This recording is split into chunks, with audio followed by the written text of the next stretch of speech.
tonight. I'll be filling in tonight for Tiana. She's at cadet camp, so this is my first time sitting in this chair, so please be patient and bear with me. We're already in open session, so we're just going to go directly to a moment of silence and a pledge of allegiance.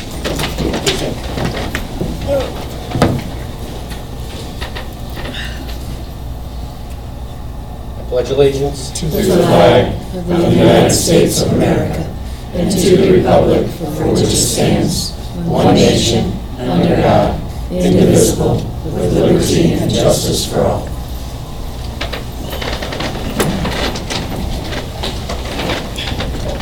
Okay, the first thing on the agenda is we have a public hearing concerning the intent of the board to sell $17,250,000 worth of funding bonds of the district. And that would be the same. Okay, this is the same amount of money that we have been talking about. We're simply asking for authority to potentially transfer our debt certificates, which we recently purchased, into funding bonds.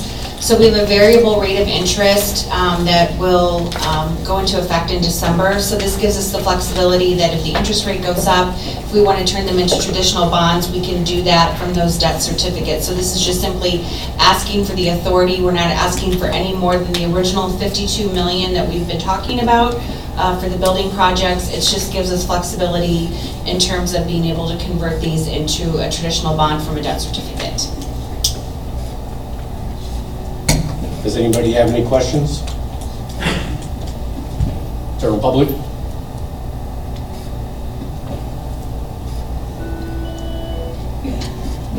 Mr. Sherper, do you have a question? Oh. Put her on the spot! I guess we'll move to the next item at that point. So now we have to call to adjourn this meeting. Okay. Well, at this point, we'll adjourn this meeting. And we'll call the roll for the new meeting. And have a roll call for the new meeting. Phelps, Yes. Rodriguez, yes. Sherpy, Yes? Walters, Banks, Yes. Cervantes, Lyon. Okay, moving onward, do we have any visitors? No. Okay, we'll move onward from there. Student council, not here. Approval of consent agenda. Need a motion for that? So moved. Second. Any questions, concerns, comments?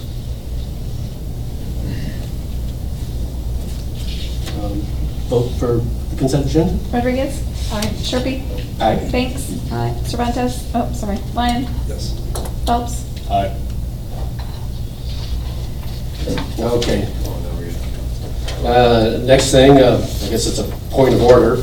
I'm going to move item that's further down in the agenda, under focus area 3, to consider approval of farm lease renewal. Because of previous commitments, we're going to move that up to the top of the agenda. And that would be Dr. Esplin, I believe. Well, we start with the motion, the second to approve. Oh, okay. Need a motion to do that.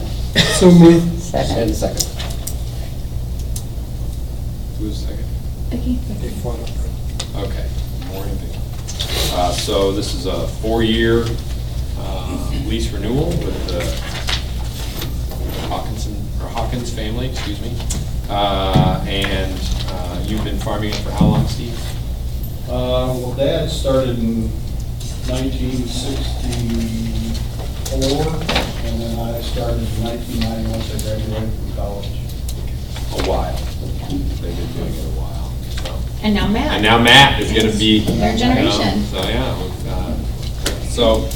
No real change in terms from the previous lease. All the proceeds go into the Reiner funds, what we call them, for the high school business department. And for a Reiner scholarship. And the Reiner scholarship too. 50-50, right? 50-50, yeah. Correct. Sorry. Any questions?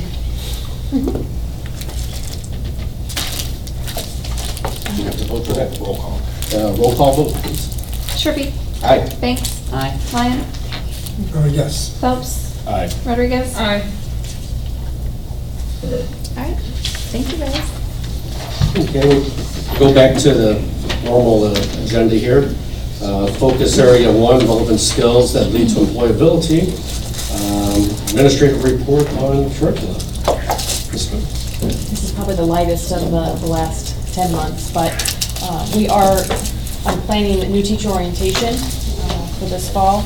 I'm also working with my instructional coaches who will return early August. We're also planning on the institute at the beginning of the school year, planning professional development for that. And then I was able to secure Dr. Paul Gorski, who is a leading author on equity, to come to Galesburg and work with the leadership team.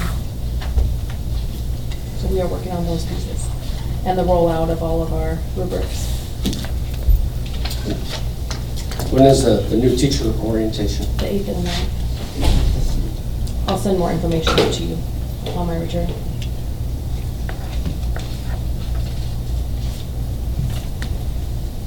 No questions?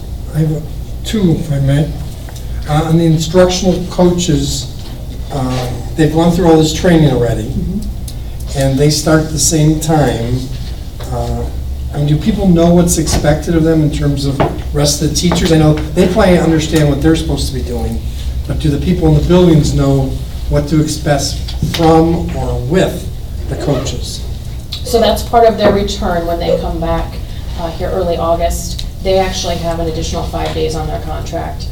So they're coming back early. It's part of our rollout on a video that we're going to present at the Institute, along with some paperwork that we'll be sending out so that they know how to enroll with a coach, what a coach could do for them, all of those pieces. We also have a coaching contract that we've developed between the teacher and the coach to kind of outline what that looks like and what a person could glean from a coach or what they can expect, yes. Is that something you'll be sharing with us then? Yes, I can share that in August. Very good question. And what was your second? The second one goes back to my ongoing concern about the evaluation of the kindergarten and maybe first grade as well on using the computer-based Scantron materials with them. I've shared my concern, and I thought there was some general agreement that it may not be the most appropriate thing. I guess I'm concerned where that's going, if it's continuing definitively for next year, or it's being evaluated, or what's happening with that. So that's a very good question. Currently, we are piloting Ames Web Plus during summer school this year. And we also have purchased for the fall Ames Web Plus, which is not a computer-based program. However, we are still part of Scantron for this 1 year. We've renewed for 1 year in hopes that we can get some information about which assessment best meets the needs and the information we're trying to gather developmentally. That still doesn't answer my concern about the kindergarten class, though, because I'm not sure that's an appropriate measure. And I'm not sure why we're doing it, because it's not any state requirement, and we're already doing, the teachers do their in-classroom evaluation. Why are we using up class time for that at that level? I mean, okay. I can probably provide you a little bit more information in August, because I want you to also see the Ames Web Plus component. But that's not relevant to, you're saying we're doing Scantron again this year, though. We are. And I'm not sure why at that grade level. I'm not sure of the value. Just because we paid for it doesn't mean we have to do it. I will tell you, if you're looking at kindergartners for special education under a learning disability, you have to have some type of universal screening. Classroom assessment doesn't count as that universal screening. So you have to utilize some kind of district-based universal screening that would then provide them some kind of interventions of support that would lead up to would they qualify as a student with a learning disability. Kindergarten is a rough age. We've done online testing with kindergartners. I did 5 last year, and they did an awesome job. That justification is having the tail wag the dog hill. So I really can't say that as a justification. Okay, I've shared my concern, and I shared it multiple times, and I'm not sure what the kindergarten teachers believe is valuable, but I would be interested in knowing that. So the goal is to look at the 2 assessments this year. especially since Ames Web is only maybe a 4-minute assessment, which I appreciate a little bit more than some of the longer assessments because it gives you real-time data, things that you would collect as a classroom, and it has national normative data available as well. So looking at those side by side, that's why we only have Scantron for a year, because if this moves forward and this is more beneficial, and we're getting more information that's beneficial to our kindergartners, first graders, and so on, then this may be the route to go. But again, I can provide some more information in the fall.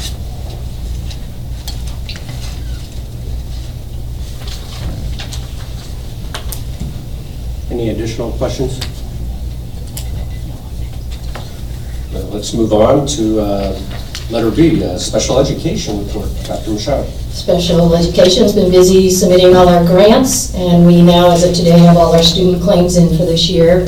Now we're going to work hard on hiring new teachers. We have 2 interviews set up, with trying to set up a couple more, so. Okay. Anybody have any questions for Dr. Michaud?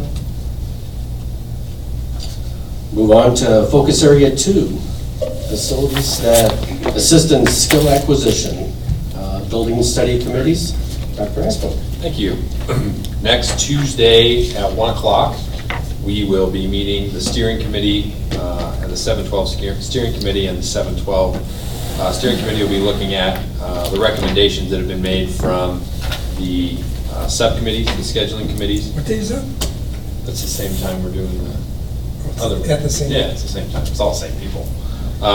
So we're meeting at 1 o'clock on Tuesday, July 16th. And at that time, we'll be looking at that. All the other committee reports have basically been done. We'll be looking at some of the specifications tonight for 2 of the buildings based on committee work. And then starting in earnest in the fall, Mr. Houston will start with his vocational committee, and Mr. Spring will we really continue as committee on the alternative learning committee.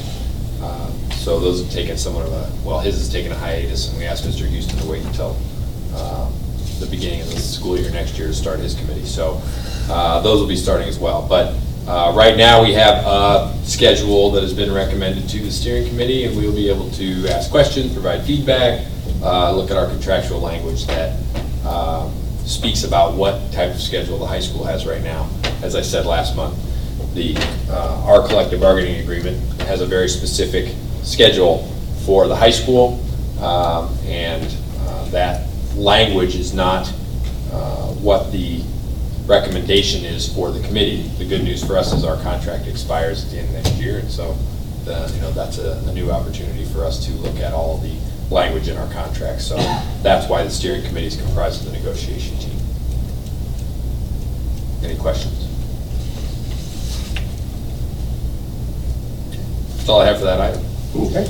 Moving on, resolution setting forth and describing in detail claims heretofore authorized and allowed for proper school purposes, which are presently outstanding and unpaid, declaring the intention to issue $17,250,000 funding bonds for the purpose of paying claims against the district and directing that notice of such intention be published as provided by law.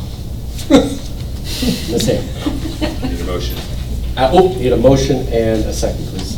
So moved. Second. Ms. Ham.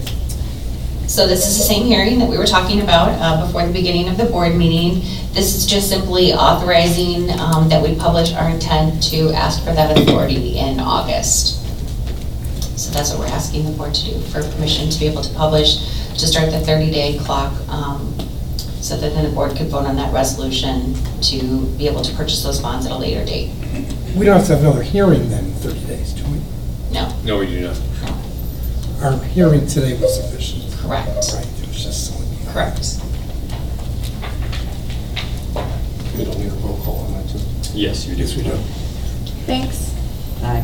Lyon. Yes. Phelps. Aye. Rodriguez. Aye. Sherpy. Aye.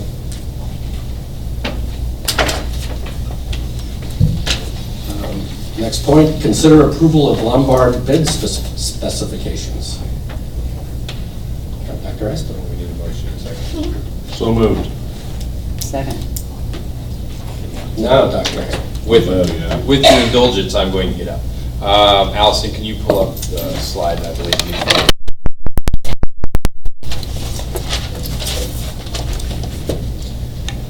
Okay, so I'm going to begin talking about things that aren't really about Lombard and Steele.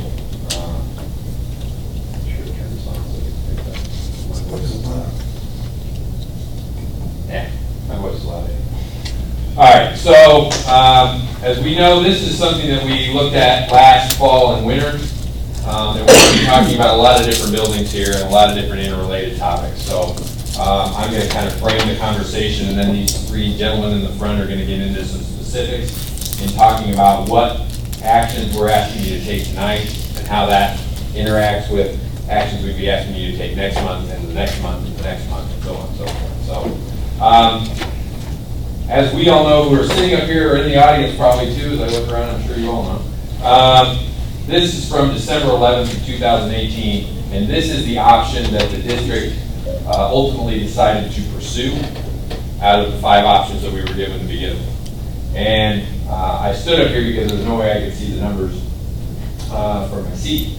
But what we're talking about tonight, since we're first talking about Steele and Lombard, Steele Elementary, we proposed a budget back then. It was proposed to us back then of a budget of $4 million to renovate Steele Elementary. Okay? And then Lombard Junior High back then, the proposed budget was $3.5 million. Those numbers have changed significantly since then. A lot of that is based off of a deeper dive into what it is we need to do, and a lot of it's based on committee work of things that have gone on and what we think we need in those buildings to be able to do what we think we need to do. Just so everybody understands, from the beginning, we've been talking about $52 million. Okay, $52 million. None of the conversations we're talking about now are going to result in us saying we need more than, we're going to go out and bond for more than $52 million. It's figuring out how to fit everything we need into that $52 million worth of bonded indebtedness. Okay? And so any dollars that we quote unquote overspend in one building means that that's money we don't have to spend in another building. All right? So starting again, Steele, we said at the beginning was $4 million. Lombard, $3.5 million. Okay? Those numbers are going to be different tonight. And then we're going to get into a discussion of King. King Elementary, back then, the numbers that were projected us were $8 million. You're going to see tonight those numbers have ballooned to $12 million. Okay? So what that means is that Galesburg High School, where we said we had a proposed budget of $35 million, we're now looking at a proposed budget of $28 million. Okay? Based on the numbers that we had. So going back a little bit further, how we got to this point, to remind everybody, Sam, remind me. So you started here what year? 2015. Okay. So in 2014, the district was supposed to issue a 10-year health, life, safety survey. That work did not get done. Okay? So in 2015, the district looked at their 10-year health, life, safety survey. Okay? Just because you started a year late doesn't mean the state gives you another year to do the work. Okay? Doesn't mean it means you still have till 2024. So in 2024, we had to be meeting the health, life, safety codes in whatever buildings we occupy. Okay?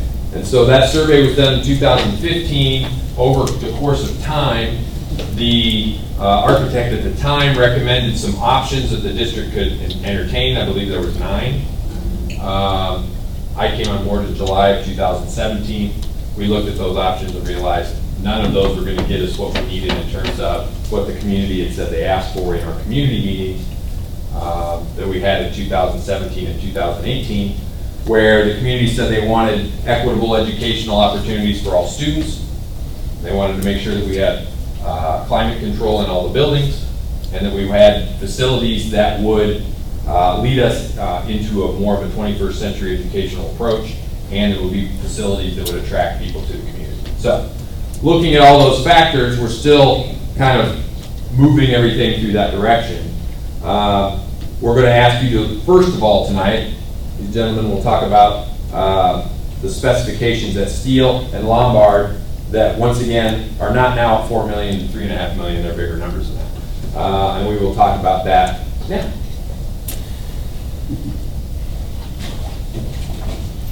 Excellent, thanks, John. So I'm Jeff Sandberg with Leggett Architects. I was the one that developed, in conjunction with Russell, the budgets that you see before us. This was a snapshot in time at the point. There was a lot of assumptions made, and the funding sources were different. We went through a building replacement process that yielded some additional funding sources for Lombard, so that's a reason why we're considering pushing that. But when you push money to that, it takes money away because the 52 stays the same. So a lot of assumptions were made between this point. The committee had great information and provided great feedback to us. And they were very reasonable, those committees. They weren't asking for pie in the sky. They were asking for very sensible, logical type of things. They're not asking for Mercedes-Benz Vial. So tonight we're asking for permission to go out for Steele and Lombard. We're going to talk about a couple options to basically get us back to what we believe in track, and I'll let Lee come up here and talk a little about those options. Can you go over what the anticipated Steele budget is, anticipated Lombard budget at Do you this want to know point? that? I'm going to get the numbers there too, so. So the anticipated Steele was $4 million. It is But now, what we're currently going out for bid. 4.8. Do you want to do King too? Well, Lombard, Oh. since those are the two. Yep, Lombard was 3.5 and it is now 8.5. No. No. Sorry, 6.5. 6.8. 6.8. That's why he's the money guy. I'm the Is it a designer. multiple choice? No, he's the money guy, that's right. 6.8. 6.8 million. So we're 3.3. So my first question's gonna be, how can you come at 3.5 and now you're 6.8? What am I getting for 3.3 million jump? Yep, so what was clearly indicated in the documents was a 3-classroom addition at Lombard and a certain amount of renovation. Wait, a 3-classroom? Initially. Initially, that's what this December 11. So now we have, through committee members, we're getting now a full commons, a new library, kitchen renovation to a New band one. room? So, Renovations to the auditorium. We're expanding the stage out, so currently the stage is too small to fit the bands on or the choirs, so that we would have another working auditorium. They're going to take out the first 2 rows of seats at the auditorium at Lombard, build out the stage so that we can do band and choir concerts there, which we currently can't do because of So I the stage. understand that, but why wasn't that vetted when we first talked? it wasn't vetted because we were all working within a funding source mechanism that had to get to that $52 million, and each part had its own little bucket that they had to use because we were transferring life safety money around each different individual building. So it wasn't like we could use 8 million at one building, we were using 3.5 because the funding sources would only allow us. Through the process we went through with ISB, we had to do a different building replacement process, which yielded different funding sources, which told us we could use more money at Lombard because we were shifting kids around, because we were closing Churchill. So that's why the funding sources changed, because originally we were going to say, I'm going to take the life safety money from Nielsen, I'm going to move it to here. I'm going to take this, and that yielded this bucket of money, and that's how we had to fit that in there. Now, maybe should we have looked at like, hey, we really need a drive, we really need this, we really need this? Yes, but at the time, we had the money, and we just had to make it fit within that bucket. So when the state approved the building replacement for Churchill, the money has to follow the students in essence. Right. So by turning Lombard into a 5-6, 1/3 of the building replacement money, which is health life safety money, has to go to Lombard. So that's 5.6 million of the 17 million that we're getting for the building replacement. The other 2/3 of that goes up to the high school with the 7th and 8th graders. So at that point, that budget was increased to 5.6 million. And there were some other conversations that were had for creating efficiencies throughout the district. So at the time that Jeff had done his projections with Russell, we weren't even in a conversation about a centralized district kitchen. That kind of came out of committee work and out of having discussions with our food service consultant, Clevenger, about does that make sense? Can we, in the long run, save more money and create more efficiencies by having one central kitchen in the district and create satellites? So that started kind of a series of events that sort of changed the plans for all the existing buildings where kitchens were concerned, renovations, things of that nature. So that's one thing. It's when the money had to follow the students, that kind of changed where certain pots of money had to go. And unfortunately, if we don't spend it at Lombard, then we can't spend it anywhere else. It's not that we can't transfer that money to any other location. It has to follow the students. Because I was going to the next comment, I don't want to short the high school. Because at the end of the day, that's where a lot of things end up. Sure. So, but I didn't know we couldn't, we have to follow, but somewhere we gotta find, I do not want to short the high school. Yeah, I At the think end of the day, we're all on the because same. we're already saying we're 7 million short of what we said we needed at high school, and I don't like that, Understood. so. And to just clarify that number a little bit, we were at 32 million and we were always 4 million short. Correct. So we always knew 56 was the number that we really needed. We were going to look for alternate methods in order to get that extra 4 million. Unfortunately now, then we've added, now we're down to 28 available. So, the 4 million is one thing, but Now we're 8 million. now we're 8 million. So, and then when you took the building replacement money and you put it toward Lombard, the 52 didn't go up. Right. You know what I mean? So Right.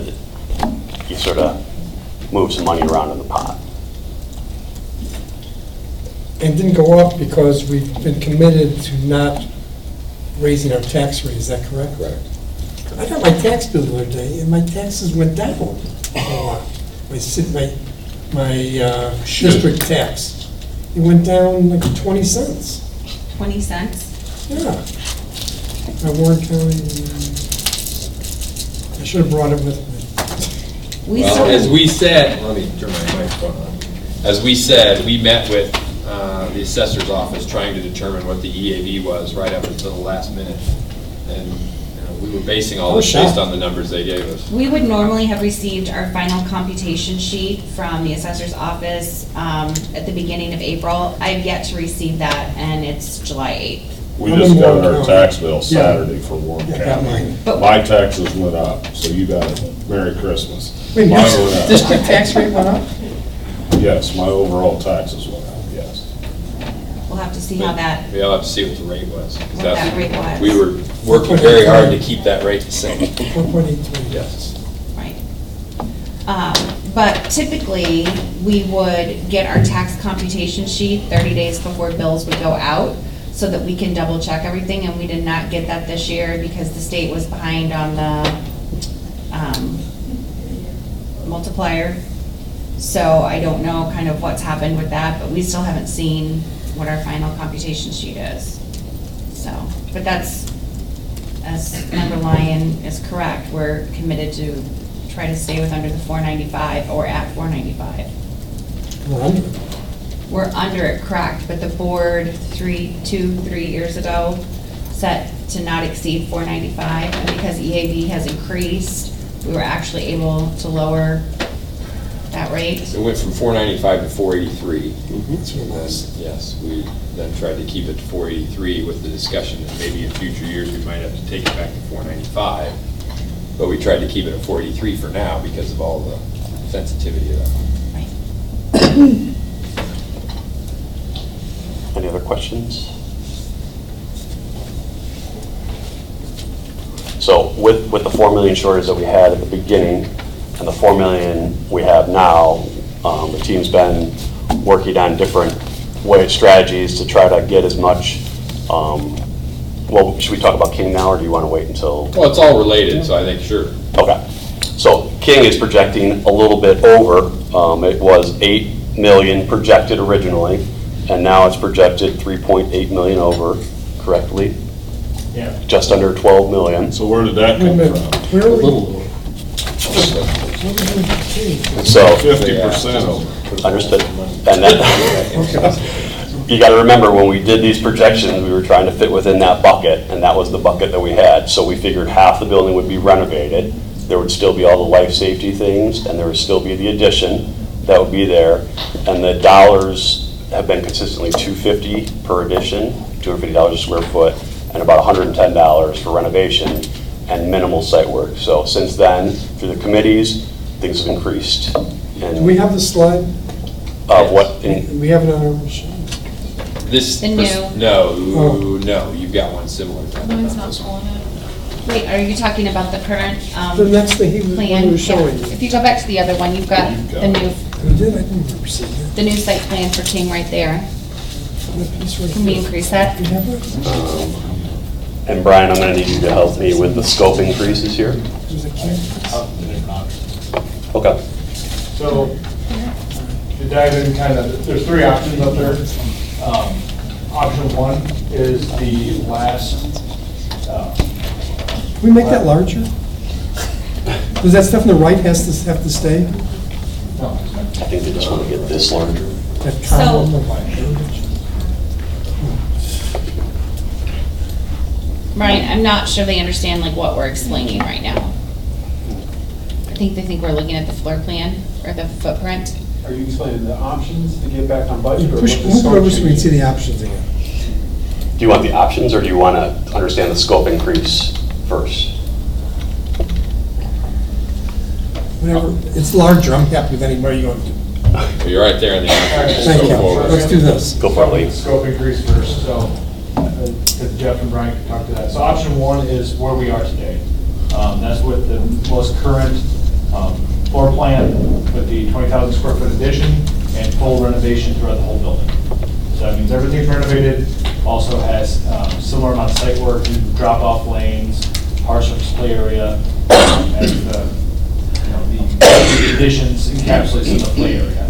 Also has money in there for a new playground, because obviously you're taking over some playgrounds, and I'm not familiar with King as much on the play structures, but I believe they're They're dated. very old. Yeah, so, And they're on there. yeah, new play structures. So that's basically everything that the committee wanted.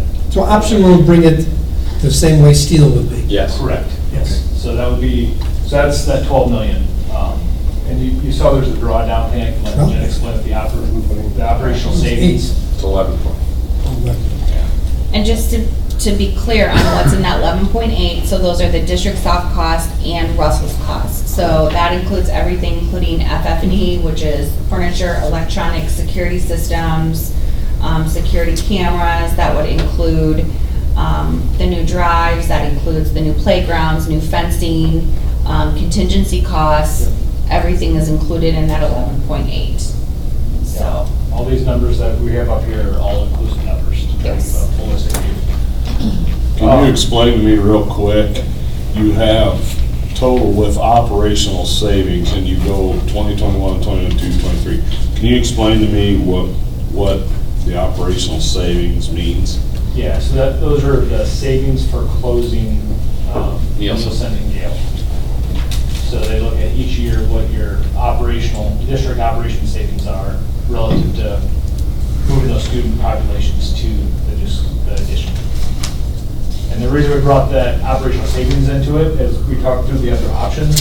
Option 3 is an option without closing Nielsen and not doing the addition. So we wanted to make sure holistically we're looking at a big picture.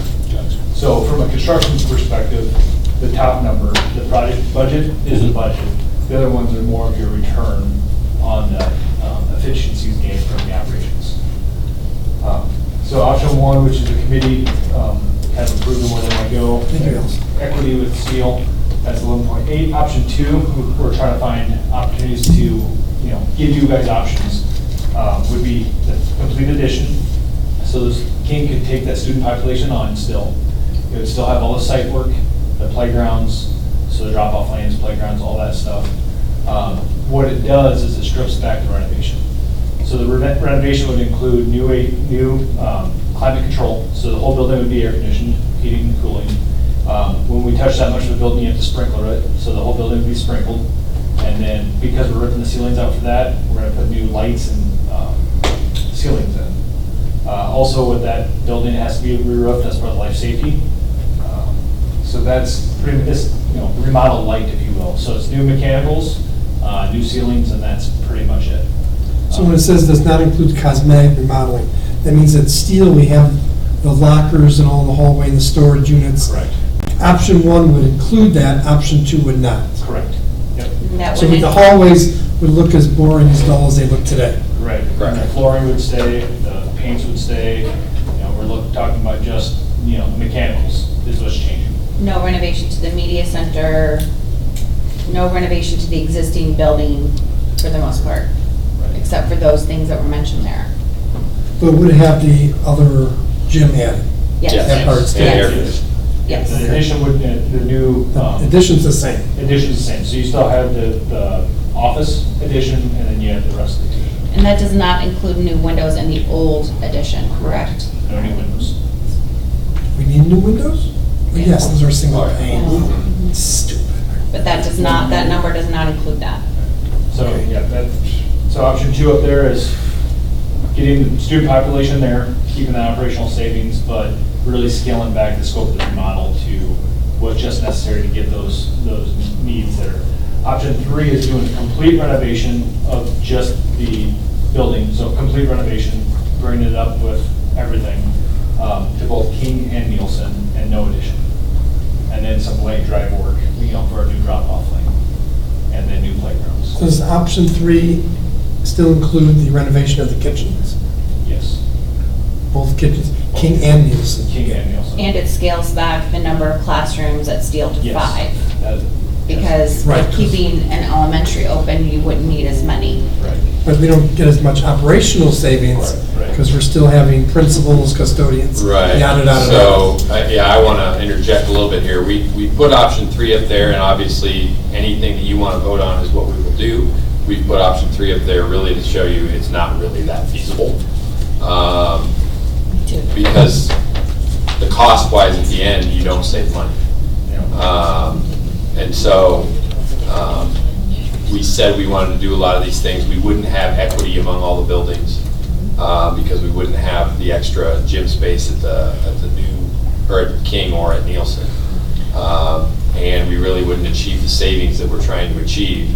But we felt like we needed to throw it up there because we wanted to reflect all the things we've been kind of throwing out there, like what can we do? Maybe this, maybe this, maybe this, maybe this. So we've been trying to really capture any idea that we can to try to figure out a way to make back some of that money. So option 3 we pursued. We wanted to show you the work. We are not recommending to pursue option 3, but we don't want somebody later to go, well, why didn't they think about this? Well, we did. 2 schools right next to each other, too. Right. We have 3 schools on the east side of town. Right. And they would both be minimal renovations for that amount of money. So we would be keeping 2 open, not seeing the operational savings, and still not seeing full renovations. So I know that, so with this being said, you spend that money here, what are you giving up at the high school? That's, And we have, that's the next So the screen. next slide. Yeah, I understand. I'm just thinking. So what came up with this was, as we went through there, keys doing a little bit. So the question is, what can you get for 28 million, right?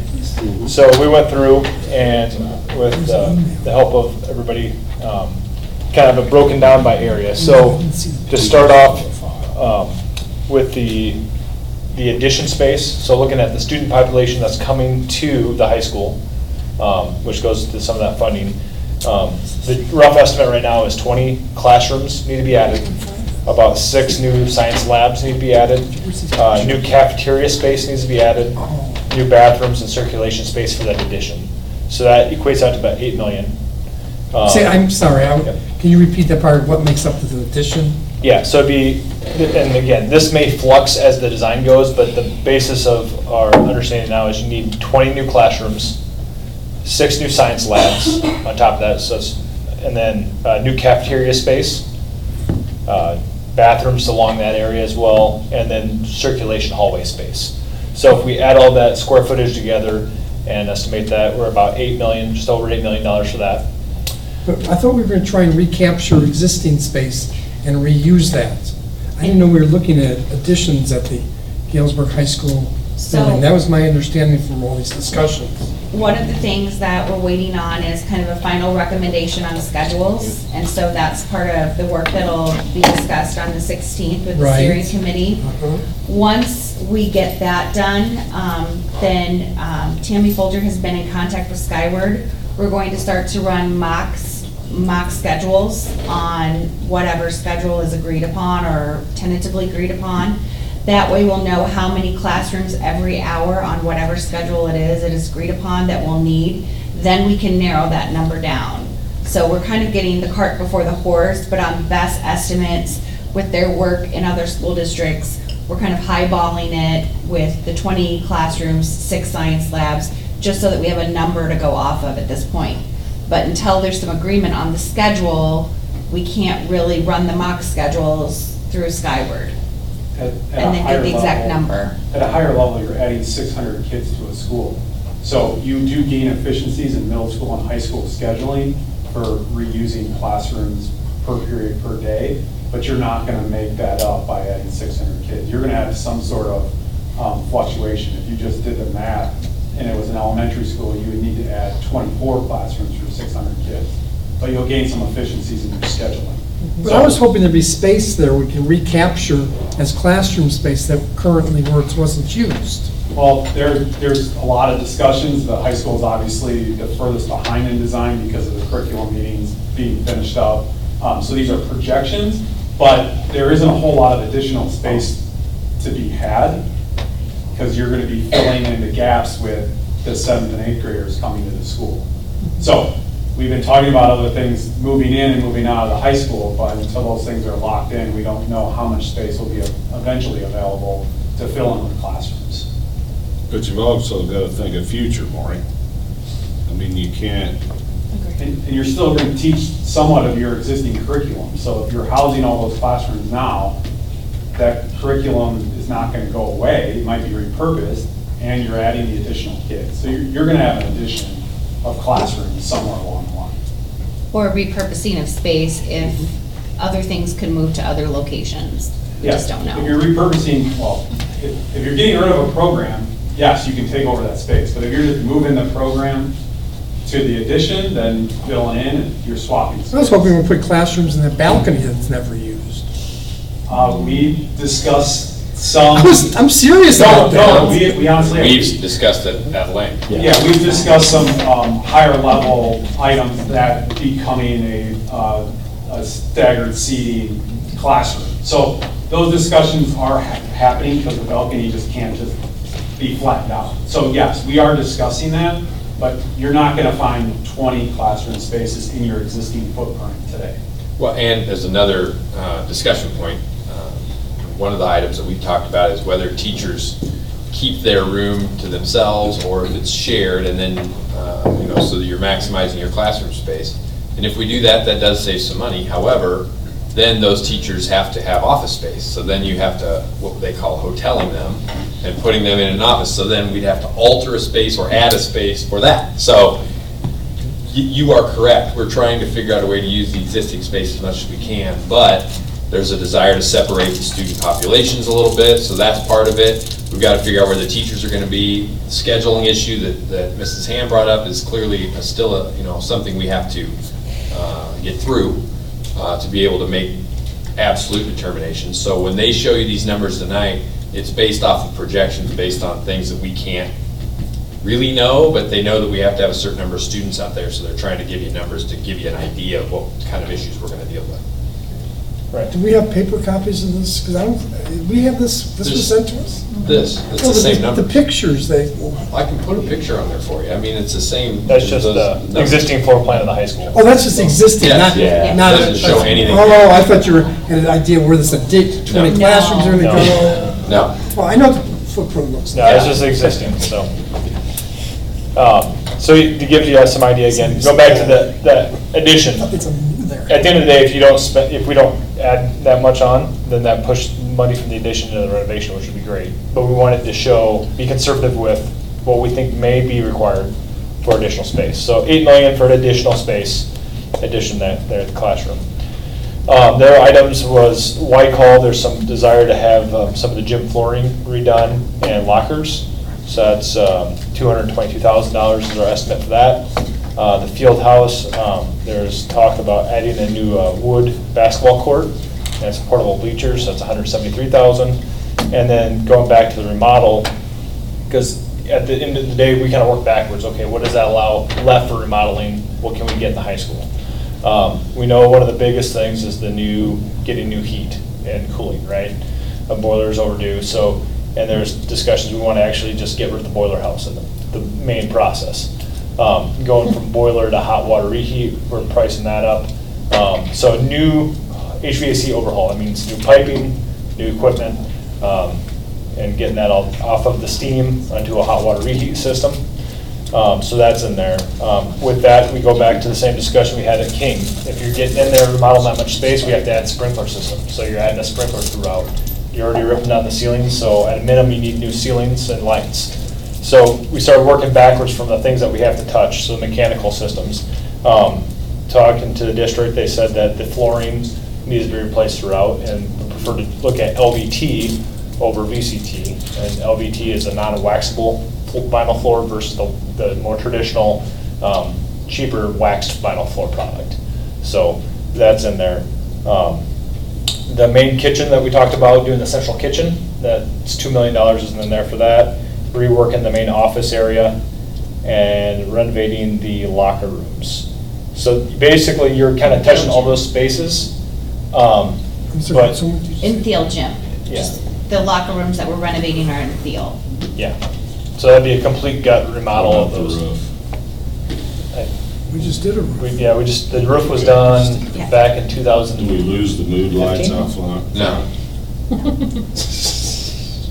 that was just put in, so we're not gonna do Yeah. that. So, We don't have to use it. that's kind of, basically, we look through and you're getting through all the mechanical areas. You're doing some heavy remodel work in the kitchen, a full new kitchen and new locker rooms. But what that does remain is it keeps all the existing layout for the classrooms pretty much the same. So your classroom orientations, layouts really don't change, but you're getting new flooring, new ceilings, new lights, new mechanical. So that's what you're getting for $28 million. Okay, Lee, I have two specific line item questions for you. Yep. What, in your estimation, there's two things in here that you'll notice right off the bat that were not mentioned. Auditorium was not mentioned at all. What would a full auditorium renovation cost? So that depends, like anything. Auditoriums are ranged in dollars. It really depends on the acoustical. So I'd say, if you go more in the lighter end of renovation, you're talking 4.8 million up to 8 million. That's maintaining the current size, though. No, that'd No, be not necessarily. scaling it back. So at Moline, we're currently just did one at the Bartlett Center, and they repurposed that auditorium, shrunk it down, complete renovation, sound system, light bar. I mean, it's on the higher end of the higher end of what you get. And again, with theatrical stuff, you start getting into stage curtains, light bars, sound systems, you can spend a lot of money. What was the total budget in Moline for a 700-seat auditorium? 12 million. It 12 was 800 seats, 12 million. Yeah. So, that's one line item. The other line item is what would it cost to fully renovate the high school building right now? Like new doors, new classroom fixtures, new everything. it'd be around 20 for that, that'd be on top of that, so How much? 20 million, Oh, so it'd be 48 million, yeah. Another 48, well, right. Yeah, total. Be- not touching the auditorium. Right, so if you do the auditorium and, you're gonna be 50 plus, if you do the whole building and everything, so. So we're looking to air condition the auditorium, to use it a few times a year? Oh, Well, that's good money after pay. The unit, We haven't gotten to that granular level yet, so those are discussions that must be had. Right. Right. So right now, air conditioning, we're taking down the whole heating system for the building, the school, going away from steam, so that means you have to put something back. right, So, shredders. right, So furthermore, the other things that we're not getting is, this does not take into account new windows, correct. correct? Doesn't most of the building have new windows already? Just not on the inner part of the courtyard, and those ones on the outside, I bet they're close to 30 years old now. So for energy efficiency purposes, if you're gonna go in and you're gonna put in a new heating system, we would want new windows in there as well, ideally. Are they included in the HLS stuff that we need to do? They are included in there. So we have to do windows? Yes, that's up for debate on how many we would have to do. The other thing that isn't included in this is anything for FF&E. So we're not looking at upgraded security systems, which we need to do. We don't have any additional cameras. We don't have any additional key card access systems. We don't have any additional furniture, electronics, anything of that nature. We have built FF&E in all the other budgets, but not in this. So I want to make sure that everyone understands what this doesn't include. So what's the line item for FF&E and Lombard and what kind of monies are we talking? 175 at Steel, I believe. Finish that Lombard. 175,000 at Steel. Don't take this wrong, so I mean, that's not a big number kind of in the big Right. picture. Right. So I would say conservatively, like, what would we need for FF&E at the high Right. school? I'm guessing probably at least 750 to 800. 'Cause, I mean, the security system alone needs a huge renovation. We need to key card the entire building. Get And rid you're of. bringing 600 more kids there too, of a younger age. Correct. So I'm guessing at least $750,000, $800,000 for FF&E. And those are what are considered soft costs, and we always have assumed, well, not always, since I've been here, we've assumed the soft costs, and we've built those in. There's no point in having them, Sure, handle those. sure, So that's not in their numbers there. sure. And those have to go against the 52 million. Yes. Well, and Some of it, we could. So we're really- some of it could be Yes and done. no, yes and no. so we talked 52, but we knew that best case scenario was gonna be 56. So then the question was, where were we going to maybe be able to save our nickels and find that $4 million? So that would have been somewhere when we were looking back at between 32 and 36, where we thought we were originally, that we would have tried to pick up that FF&E along the way. But now we're much further away from that target. Do you want to talk about capital development board? Well, yeah, I do, and I want to make sure that the board understands what the options are with that, but before we do that, is there any questions on anything that's been presented so far? So what are you asking the board tonight for what we need to do tonight? Right, so understand that tonight, thank you, Commissioner Phelps, so we are asking for the approval of the Lombard bid specifications and the Steel bid specifications. What that would mean, if you did approve them, would mean that they would quote-unquote hit the street, Lombard first and then Steel, and we would go out to bid, and we have done our due diligence that we don't believe that the bids should, now obviously bids are what they are, but we don't believe that the bids should exceed the numbers that we've given you on the projections. We would then hope, and obviously hope is not a strategy, but we would hope that those bids would come in under, and we could use some of the savings on what we projected versus actual towards future projects. So tonight, if you approved the bid specs, all we would be doing is letting those bids hit the street. Next month would be the big decision, whether or not you approve the bids or not, okay? And then we would go on ratchet style from there. We'd go to King, and then we'd do the same thing. And since we're on that subject, if we go with this logic, can we go back to the option 1 versus option 2 screen? What my recommendation would be tonight, and we're not asking you to do anything with King, but what my recommendation would be is that we would bid out King as option 2, but we would add in the option 1s as alternate bids, so that we would have the option of doing the whole thing or doing part of it. Because we're gonna need to look at where we can save money, and do we want to, I mean, yes, we want to upgrade the whole building, but at what point do we have to say, okay, maybe we put that off for later? Those are things that those are options that we can entertain. Well, and if we put them as alternate bids, maybe we can't afford new casework, but we can't afford new windows. Right. So then we can kind of do You it all kind card of it a little bit more. cafeteria style, where we're picking and choosing from the alternate bids how to fill in, and then create a plan for within the next 5 years, this is how we're going to accomplish the rest of the renovations, Right. depending on how the bids. On the Lombard bid, before I forget, we talked, those stairways there on the northeast, we need an alternate bid to tear those old ones out and replace all those, because I think on the original bid, there's part of those were gonna be left. The crews there, everything's there, those need to be done while we're there. I thought those were full tear outs, that's what we. Not, there's one part that isn't. Faces east. Yeah, the one going east out of the building, not the auditorium ones, the next to them. Right, I remember that conversation. Yeah, we can definitely add that. That's- There they are. That just Very needs bad. to be. Yeah. So in terms of tonight, you know, all we're really asking for is to approve those bid specs as written.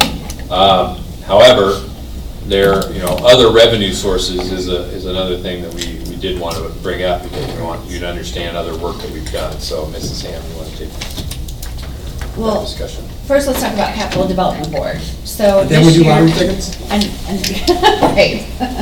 Everybody's gonna fight. So as part of the spring legislation, the governor passed a $45 billion capital development bill, which I'm sure everyone's heard a lot about. Most of it's going to the roadway, some of it's going to community colleges. A portion of that is to be set aside for building of school, or for school construction, basically. Unfortunately, there's going to be a process involved. So the first thing they're going to do is create a committee that is going to form this fall.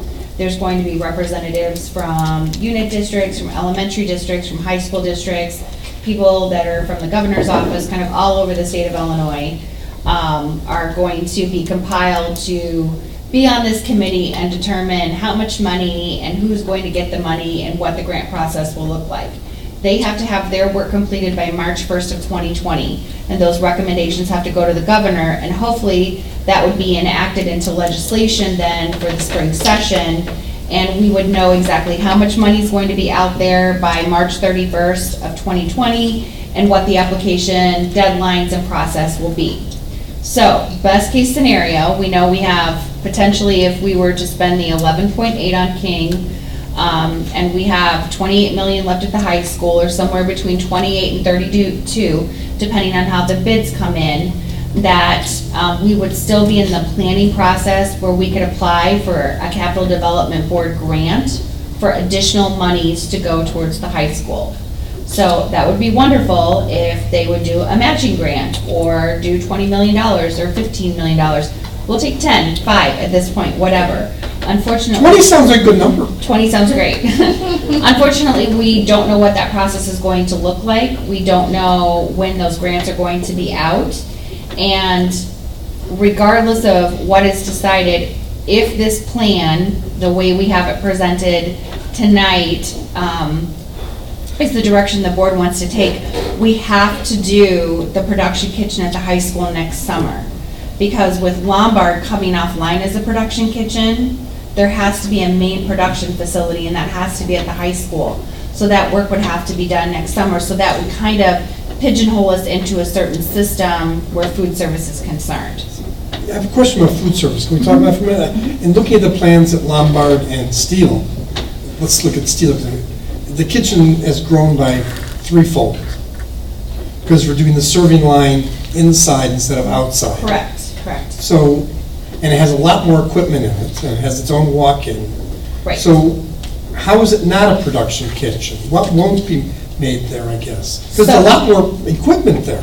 Right, so what they're gonna do is they're gonna kind of flip it. So the main entrees, like let's say for instance chicken patties or the pizzas, are going to be made in the satellite kitchens now. Cooked off.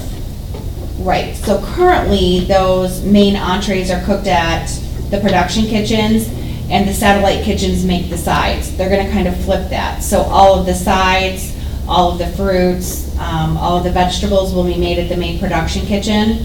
And then those main entrees will actually be cooked at the satellite kitchens, because it becomes a quality issue and a freshness issue.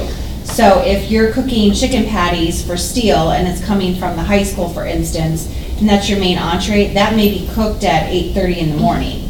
So by the time a student eats at 11:30, it's not going to be very fresh. Whereas you can keep carrots a lot fresher as a side by having that produced and transporting that over. So it's a food quality issue by how we're flipping the kitchens. Why aren't they making the sides at this kitchen? Because all it is opening up a number 10 can and warming it. Because they're not cutting up carrots at the high school. We're moving back to more scratch cooking. So They cut carrots. they're going to be doing a lot more. You'd have to talk to Mr. Davis about that, but our hope is to get away from more canned things, things with a lot of preservatives, a lot of chemicals, a lot of sodium, and so kind of going back to what the lunch ladies used to do, you know, We're not 30 going years ago. organic, are we? No.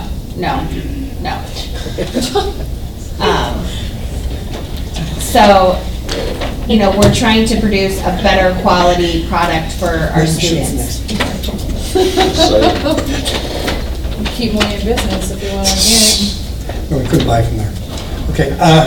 Okay, because the kitchens were a lot larger, Right, because they're taking over both the receiving room as a production space right, and the storage room as the dish machine space. correct, correct. It really is a complete change in philosophy from how we've been preparing food.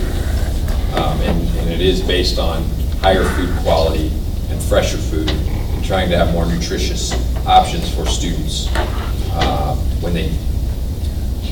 Because unfortunately, the reality for a lot of our students in the district is breakfast and lunch, the meals they get with us are the only meals that they receive every day. So we want to make them as appetizing and nutritious as possible, because we know that's their main meals for the day.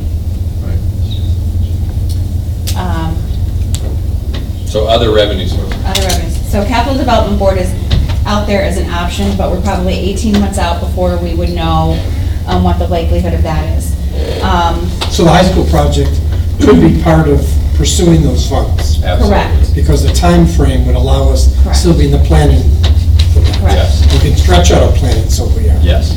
Except for the kitchen. So the kitchen, we would need to get done next summer, and we would have to look where we would put a temporary cafeteria, but the rest of it, we could potentially, you know, So could we do the kitchen and not the other, is what you're saying? And- Yes. Yeah, we need to do Move on. the kitchen, We need to but do the everything kitchen. else is, we can wait a little while. Now, at the beginning of this whole thing, I said, now remember 2024, we kind of have to have this. Right, So right. that's another deadline that we have to be cognizant of, that our health, life, safety work needs to be done by 2024. And that may or may not seem like a big deal, but if we're still inhabiting Churchill, that's a lot of money. And so that becomes part of the issue too, that by 2024, we really kind of need these things to be wrapping up. So, you know, we have 4.5, well, we'll say 4 years, because we're not going to do anything. So we have 4 years to get this thing wrapped up. well, and we're also on a running clock with our health, life, safety bonds. Right. So we need to, in theory, have those spent in 36 months. Now, there are some exceptions. Obviously, if you have construction delays, things of that nature, there are exceptions to that. But, you know, we gave good faith assurances that we would have that money spent down within 36 months, so. Which is another one of the reasons we pursue the alternate funding bonds rather than the health, life, safety bonds, so we can drag some of this out a little bit longer too. Correct. So, you know, we've worked very hard to increase our fund balances. You know, they were desperately low, as some of our board members that have been on for a while can remember. So this makes me a little ill to recommend this, but I'm gonna put this out here. You know, we could look at taking $6 million from the ed fund. We would still have about $10 million in reserves. I'll have those final numbers from the auditors the beginning of September. We could look at taking 1.5 million from working cash and another million from O&M. So that would give us an additional 8.5 million that we could apply towards the high school project from our existing reserves. So that's going to take us down. The problem is we've taken our tax rate down in O&M, we've taken it down in tort, we've zeroed it out in working cash so that we can pay for the bonds that we've taken out for these projects. So there's not really going to be a mechanism for us to replace that very readily once we take those reserves out, particularly of O&M and working cash. Well, and another item that we want to make sure we bring up is, you what we need to be able to do is to do the work to make sure that we house the students that are in that building. We absolutely need to make sure they have a roof over their head, there's heat, there's a floor, there's electricity, there's all that sort of thing. A path that we are looking at here is trying to figure out what can we do at our leisure, so that if we want to cash flow some of these things, maybe we don't have to take out 6 million right away. Maybe we go, okay, this year we can do $1 million. And okay, we're going to do doors, so this year it's this. We're going to do security system, this year it's this. So we can take some of those more elective expenditures and kind of ladder those out so that we're not trying to do everything at once, but we still commit ourselves to fulfilling this project. It just may take several more years than we wanted it to. But then we're not, the fiscal conservative of me gets very ill when Mrs. Ham brings up taking all those reserves, because those are rainy day funds. Right. And they do generate interest that we then use in our operating budget. So, that's another consideration that we're going to have to talk about. So what you're saying, and I agree with you on the fiscal responsibility, but if you do what you're saying, the essentials, and we have the ability of 8.5, that would put you at 36.5 million. And you said originally you needed 36 at the high school. Due diligence says you do the 28 and you figure out a path to get that other over time. Right. Well, as we experience efficiencies and we do all those, we feel pretty confident that we would be easily achieving our savings that we talked about, our operational savings. And so you can fold that into projects going forward. Your solar savings. Your solar savings is going to be considerable.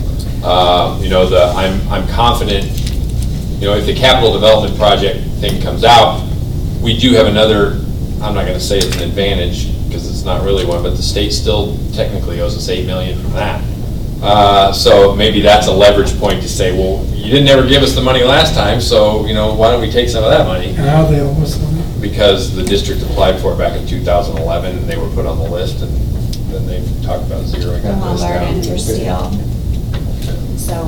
Because it wasn't a capital development It was. allocation at that point, was there? There was all allocations up till 2007, does Yeah, that sound right? 2006 or 2007, Yeah. possibly? So everyone got waitlisted Right. at that point. They took our applications Yeah, we're and one of everyone got hundreds. waitlisted. And if everyone off that wait list gets funded, is there funds for that? Are there funds Well, for it depends on that? how much money comes out. I'm willing to What percent bet, is going, I'm willing to bet that's not going to be pursued, just because politically that's not expedient for people. They want to be able to put their arm around this brand new thing they built. But it is a leverage point to be able to say, look, we have a serious need for building improvements, and you didn't give us the money last time, so why don't you make it right now? I mean, there are some advantages to that. That's not anything I'd want to put in stone and say that's going to happen. I'm just saying these are the realities we're looking at. And there's a couple other options that, are definitely in their infancy that Dr. Oslin's going to be working, with some people in the community on, where maybe we could generate another $1 million or $2 million in the next few years. If any of that comes to fruition, we'll definitely go over that. But Yeah, I'm not at liberty to discuss that. no, we're not going to talk about We're that. pursuing another avenue that could give us some more money. To give us some more money. So, I'm literally thinking about this all the time, because my last resort would be touching our reserves. We have board policy that dictates that. We worked very hard. I still do not believe that Illinois is completely out of the woods in terms of financial peril in the future. And so we need to have those so that we're not in the position we were in 3 years ago. We're having to make significant cuts down the road. So that's not what we're looking at. But I do want to put that out there, that we do have potentially, $8 million that we could take from reserves from other places. As you cringe. Yeah. I want to be supportive of Mrs. Ham in most cases, and that one I'm still. Have we talked to anybody from Springfield concerning the capital development grants? Yes. Whether there's, is it something, Well, it seems like a chance of, way down the road, we might get this. Are Right. we- There's no way to know what our likelihood would be. What I can tell you is we're pretty confident that those funds will be out there. Now, whether or not we can access them or not is the question we won't be able to answer for a while. As Mrs. Ham said, it will be March 1st of next year before we know what the criteria are even going to be. Well, I shouldn't even say that, that's when they have to recommend, then the bill has to get passed. So we're looking at not next school year, but the school year after that, where we'd be able to apply for the funds, and we would probably find out at the end of that school year if we got the funds. So we're 2 school years from now before we know if we got any funds for that. Now, in the past, if you have shovel-ready projects, that has given you additional points in the rubrics that they've used. So at that point, we would have our plans in place, we would be pretty close to shovel-ready. So I think that would benefit us. If they take into consideration the evidence-based model tiers, we are tier 2, you know, 1 being the most disadvantaged schools, we're tier 2 out of the 4 tiers. So I would hope that we would get additional points for being a tier 1, tier 2 school. So I feel like there are some things that are definitely, if things play out in terms of the rubric, would be to our advantage, but there's no way to tell what that'll end up looking like.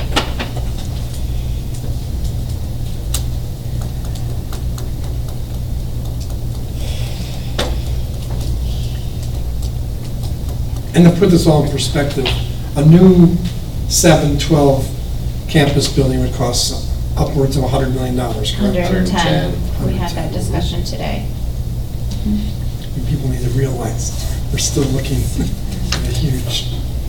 Yeah, well, and also, going back to the beginning of this, we always knew we were gonna have to spend at minimum 40 million if we wanted to just do the health, life, safety upgrades at every building.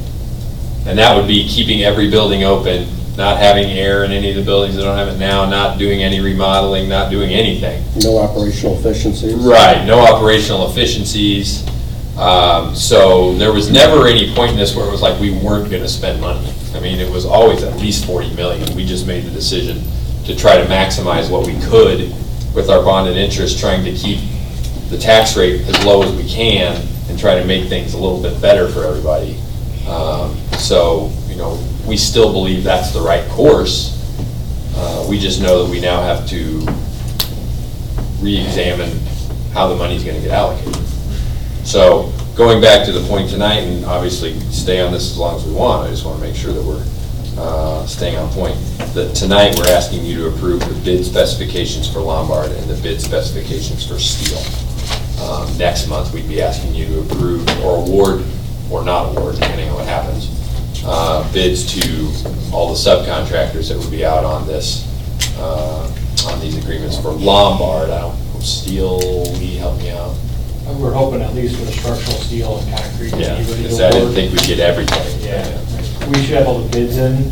The schedule plays out by August 6th. That only gives us a few days to get things ready and ready for board meeting for the 12th. Our big schedule concern, looking big picture, structural steel has a long fabrication time frame, so that's why we pushed both these to get approved tonight to allow us to get those to bid, because as soon as we award structural steel, you're looking at, the soonest we'll get steel in play on site for erection is like December. So, you know, you think about that grand scheme, doesn't seem like it takes long to put things together, but it's that upfront procurement. And the big driver, as I mentioned, is the next school year, have those additions done. So if I'm not, you know, to get steel erecting starting in the middle of winter is always fun. So that means you do the concrete starting in September. Starting in September, and it's sitting there waiting. If you remember, if any of you guys were around during Silas, we did the same thing. We went out to bid early on the steel and concrete specs and precast. We started concrete that fall, and then we started erection of steel and concrete over the winter. So, or the precast and steel, so that way we could get it closed and keep moving. So, same type of schedule scenario there. Start concrete, get it in the ground, and then when steel arrives, it's ready to put in the air, so.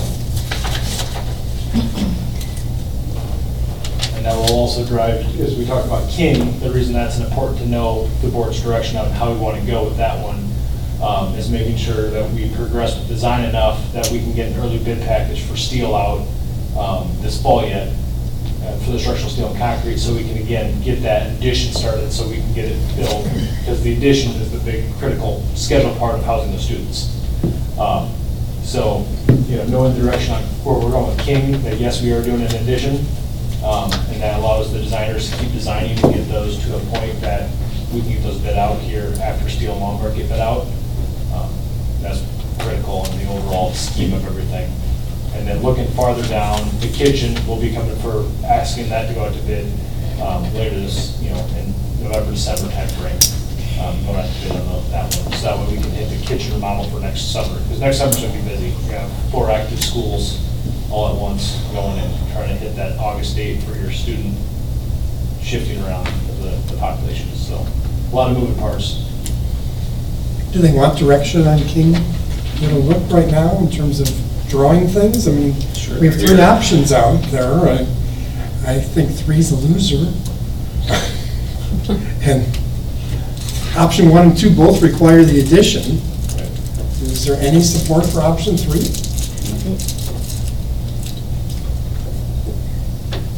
And I just want to say, I was at both of the committees for Steele and Lombard, or all 3 of the committees at King. And although we're looking at significant overages from what we had initially anticipated, teachers were very conservative in what they asked for. Member Banks was at those meetings, Member Sherpy was at those meetings, Member Rodriguez was in those meetings. I mean, people were not pie in the sky in what they were asking for. It was really how they felt it would best improve the educational environment for students while being really conservative. So I appreciate that. I mean, there's just really not a whole lot to cut at this point, in other places.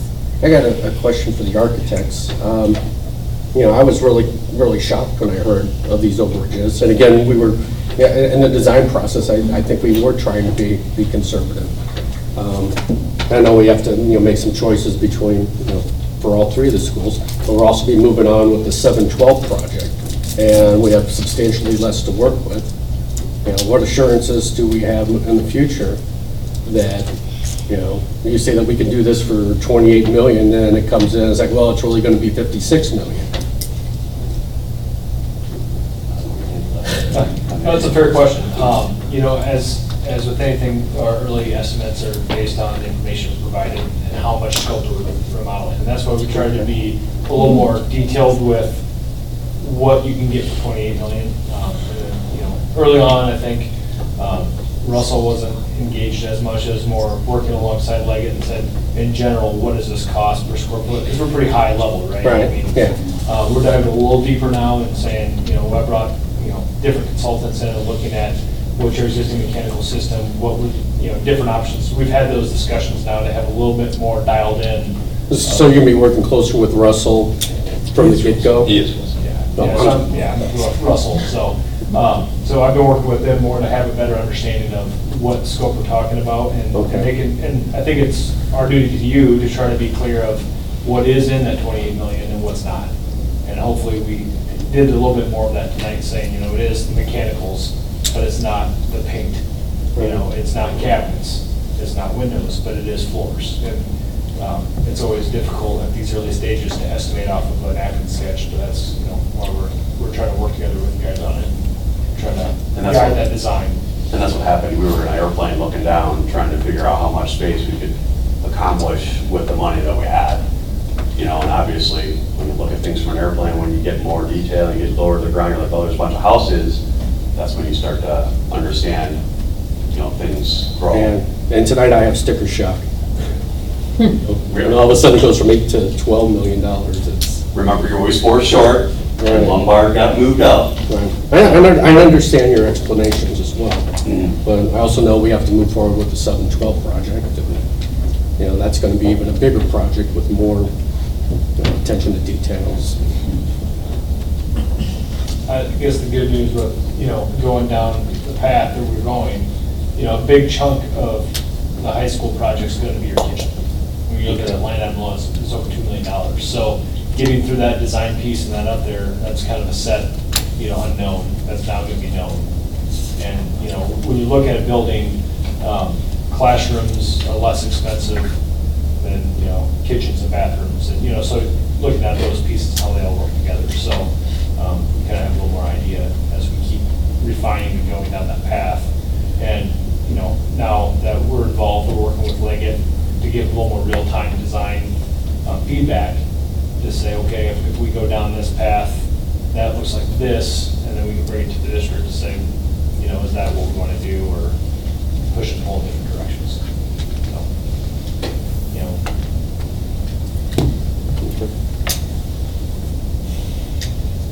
Does anybody have any additional questions, or? Where are we? Well, we are at, Your We have a motion on and the a second motion to for approve Lombard bid spec. I have one more question. On GHS addition, you have circulation at 1.2 million. And then in the renovation, you have HVAC at 9.2. And circulation is hallways. yeah, it's hallway space. So when we look at the addition, includes mechanical, electrical, everything in those numbers, but circulation is like hallways and common areas. So it's not like fan, I think circulation fans, you're That's talking. moving of students around. So, Gotcha. you know, since we have no floor plan to go off of, Legate said typical classroom is X amount of square feet. So we took 20 times that, well, that doesn't include a hallway. So we had a percentile of square footage to that overall square footage to give those hallway spaces. $1 million to get hallways in.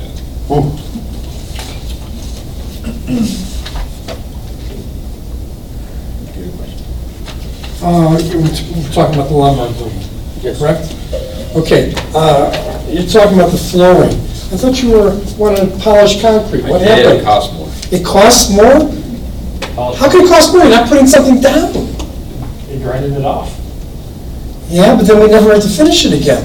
What's our long-term cost, though? We can do a study on it. We've done different concrete types, sealed and polished concrete. Uh-huh. So when people talk about sealed concrete, it's like what you see in a garage, right? It's just sprayed. Okay. That's pretty economical. When you're doing polished, you're actually grinding the concrete down, so it looks almost like a terrazzo. Right. And then sealing over top. So there's additional labor and prep time in that. So how much, this floor, this non-wax flooring, that's what we put in the library when we redid that at Galesburg High School a number of years ago. And after a month or a year, we had to start waxing it again. It's different. It's not what's in the GHS North Hallway.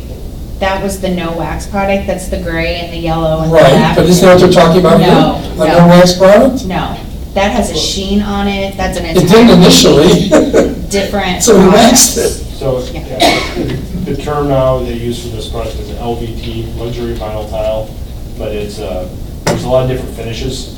I've used a lot of different spaces, and it's a vinyl product. Sometimes you have it look like wood, sometimes it can look like ceramic. So yeah, it has a lot of different finishes, but it's different than a no wax vinyl, which I don't even know if they make that anymore. No, it was like a 12 by 12 VCT type tile Okay. that was put down that had a no wax, shiny, Like a layer on it. yeah. But So when I made a general statement earlier about trying to get the numbers down, my dream of a polished concrete floor was gone. Because it costs more. Because it costs more. Right. So what is being currently put down at Lombard is VCT, and is what you see in all of your buildings currently. Right, it's junk, it's dense Yeah. after 2 weeks. Yeah, it's the cheapest on the product, you have to maintain it, it's, usually goes in because it is the cheapest. But yeah, the life on it is not very long. So that's currently what's in steel and Lombard. Yep. For the hard surface flooring areas. Steel has carpet in the kindergarten classrooms.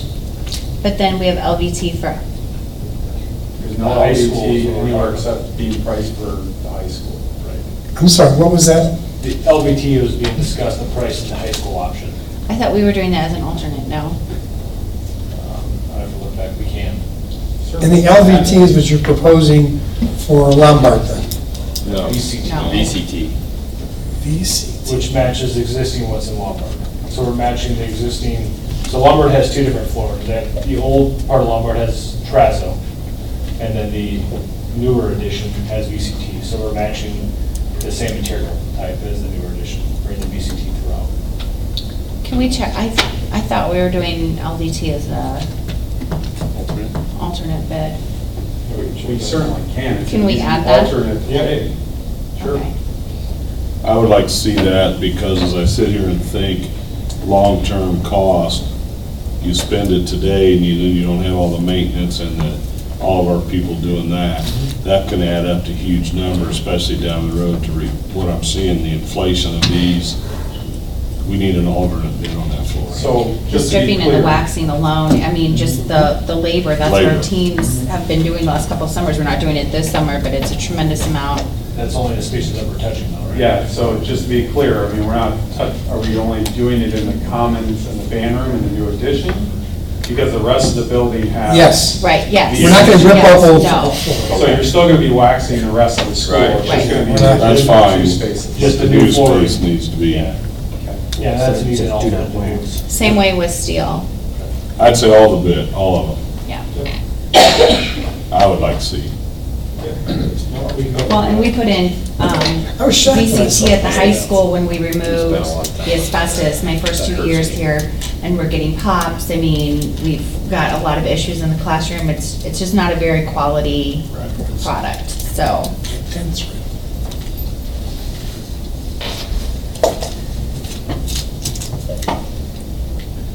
The other question I had, John had shared that I was incorrect in asking about this, but then when I asked Dr. Kugel about this, and he agreed with me. And what I thought you should be, these days, insulating the footings to keep the cold air, because isn't the floor a whole cold sink then, and just comes right through? So you insulate the foundation walls. Right, we are doing that? Yeah, Yes. the foundation But not the walls. footings. Those are two different things.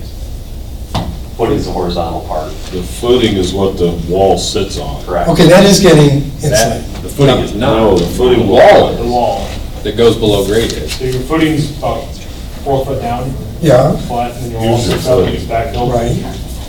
Here's what they're insulating. You don't insulate the footing. Right. There'll be a thermal break between, or inside the, I believe it's inside the footing. It's inside? Yeah. Okay. All right, thank you.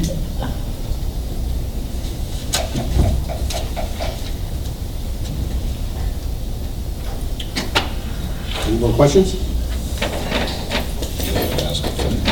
I think it looks really nice, though. Well, then, let's have a vote. Banks? Lyon? Yes. Phelps? Yes. Rodriguez? Yes. Sharpie? Yes.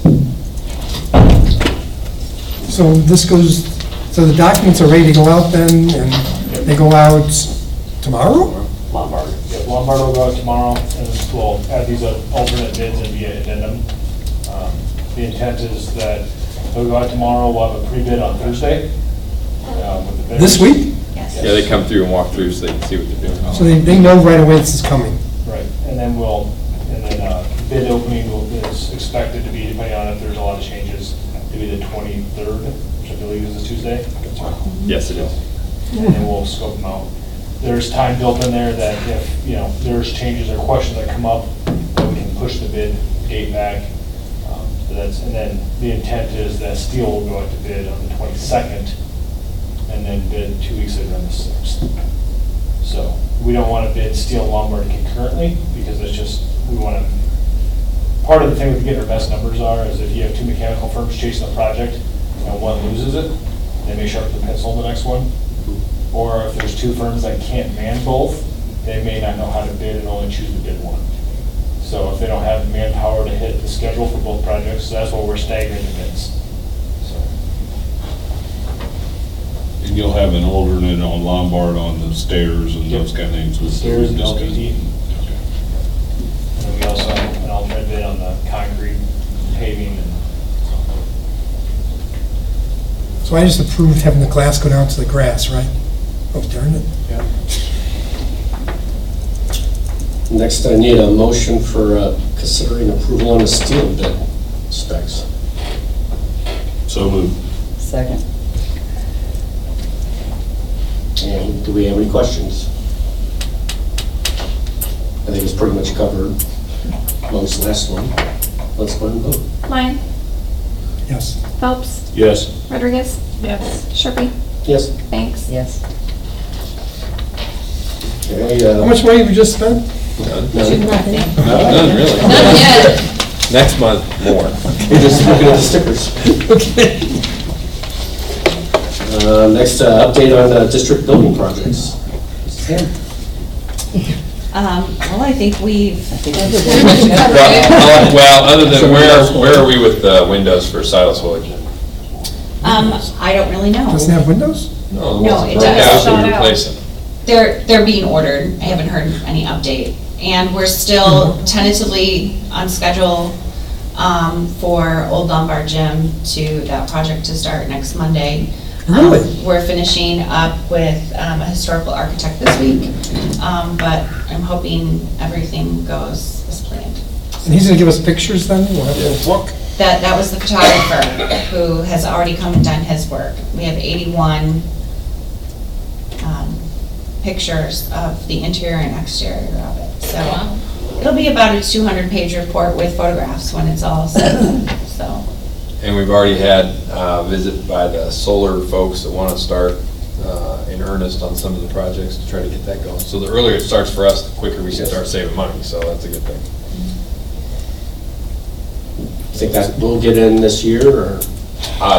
Before the calendar turns to 2020, I believe, I'm very confident at least some of them will be done, yeah. So you're saying the Lombard Gym may start coming down next week? That's correct. Wow. Yes.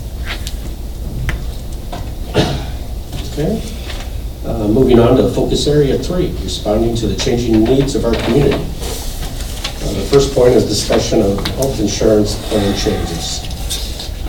Do we have anything on that? or is Yes, so we met as an insurance committee right at the end of the school year.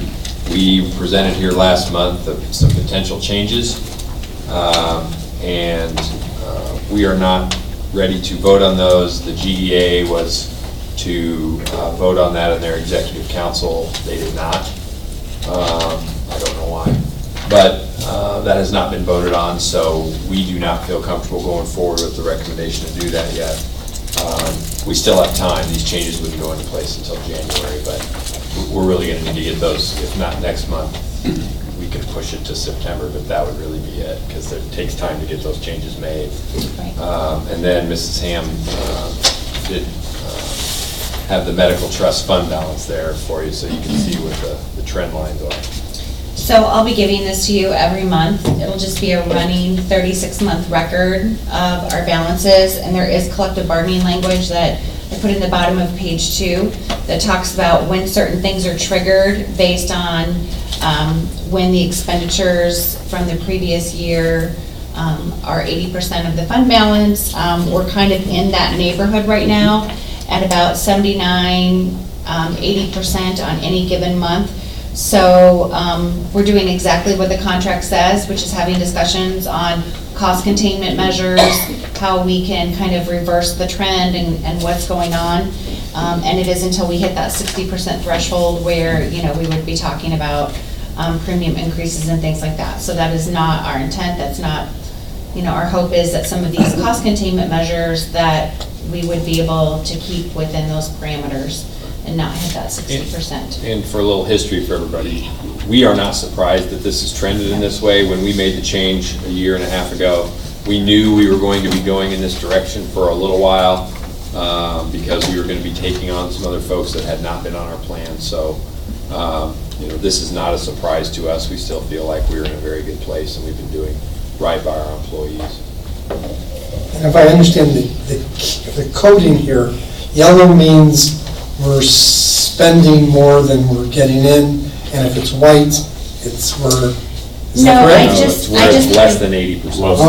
Less than 80%. So I just Okay. highlighted the months where it fell below that 80% threshold that triggers the language in 22.5B.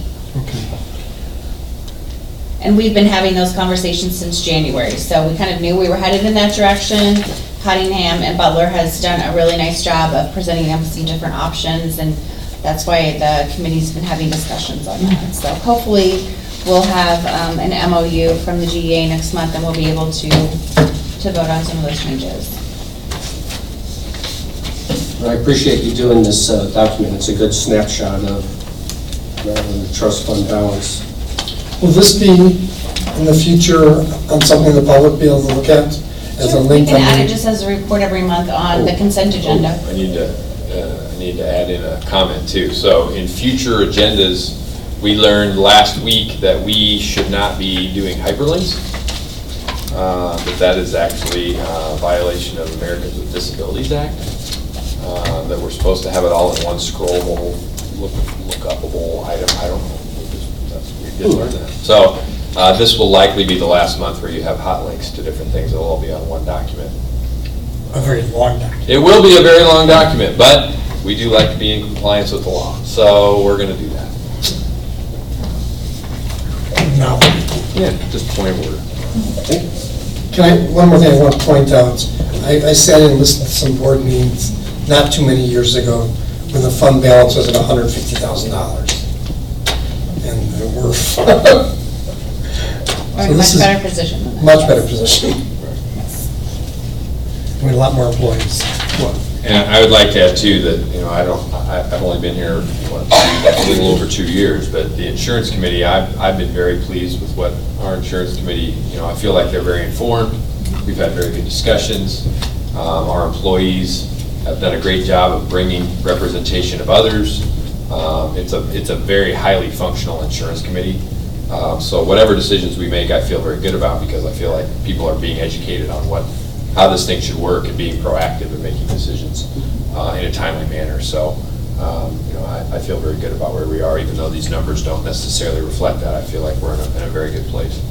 Well, we're also providing much better insurance. Absolutely. Well, I mean, it's a service to our employees, and our employees now, I believe, are much happier with the insurance, and we feel like we're doing much, better by them. So that's always a good thing. Okay, moving on.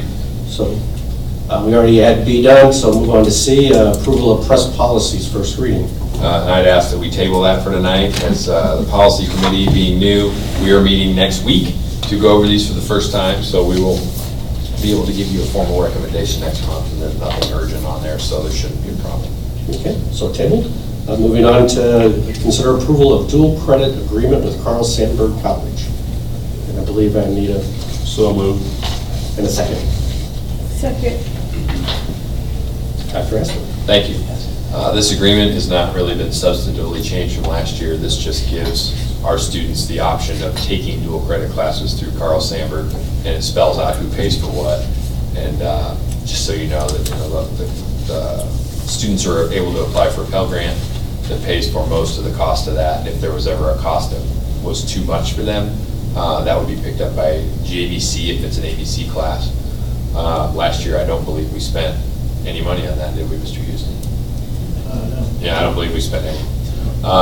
And we've also asked, I've gone to the mayor and asked if we could perhaps move the Galesburg Promise down to high school students as well. And he was very interested in looking at that. I've not heard back from him, but in his defense, it hasn't been that long. So I know the city's discussing that as well. The theory being the students are going to take the same number of credits. It's not really an extra cost. It's just getting it to them earlier. And so that if they do need to take something and there ever was a cost borne by the student, that perhaps that would be an avenue that we could use. So right now, it's really not a problem, but we're just trying to anticipate problems. Okay, otherwise, there's no changes Nope. from past years? No. Okay. Any additional questions? A vote? Rodriguez? Aye. Sharpie? Aye. Banks? Aye. Lyon? Yes. Phelps? Aye. Need a motion for a consider approval of the milk bid. So moved. Second. Ms. Ham. Okay, as you can see in front of you, we have two milk bids for 2019-2020, one from Prairie Farms and one from Enyart, I believe is how you pronounce it, Farms. So we are recommending the bid from Prairie Farms. It is a 10.5% increase from last year. It's the same thing I said last year. How can it go up when there's a lot of milk in the country? I don't understand it. Does the packaging go up? Is it extra for chocolate? It is actually extra for chocolate if you look on here. You had to bring that up. You Hi. don't have to sit by it. And the question I had is, however you pronounce this. It's Smith Valley. They must not have wanted the business. I mean, they're so far out of the ballpark, it ain't funny. Okay. mean, it just makes you wonder.